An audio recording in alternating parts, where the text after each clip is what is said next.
The word shalom is probably the most widely known Hebrew word among Jews and also people who aren't Jewish. Shalom means peace, and because of that, shalom is also the word for greeting someone and saying goodbye.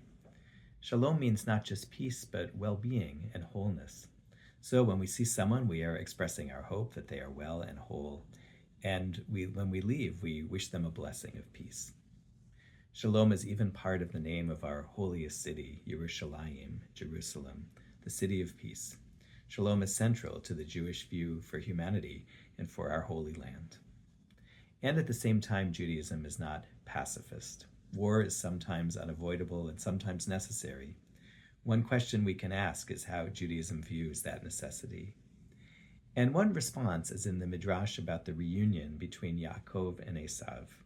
Yaakov returns toward home after 20 years of separation from his brother Esav, who at that time wanted to kill him. So Yaakov is afraid this is still the case, particularly after hearing that Esav has 400 men with him. The Torah says that Yaakov was very afraid and he was troubled. Vayira Yaakov me'od, vayetzer lo. The Midrash picks up on the two descriptions for Yaakov's fear and explains it like this. Yaakov was afraid that Esav might kill him, and he was troubled that he might have to kill Esav.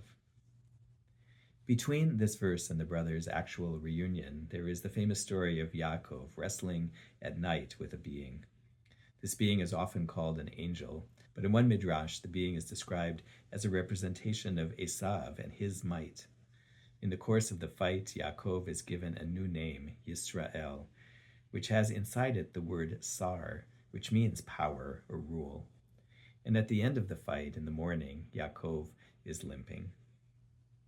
These two midrashim suggest a view of war, that being powerful is necessary, and that even justified killing is wounding to one's soul.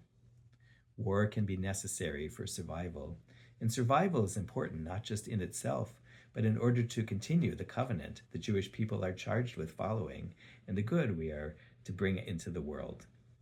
Killing in war is never desired, whether the people who die are innocent or enemies. Going to war ought to be sobering, never triumphalist, even when it's unavoidable or the cause is just.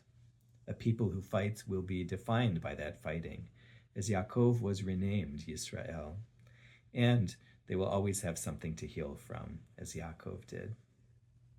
And shalom must remain a goal and a hope, embraced even when shalom between nations isn't likely in the short term.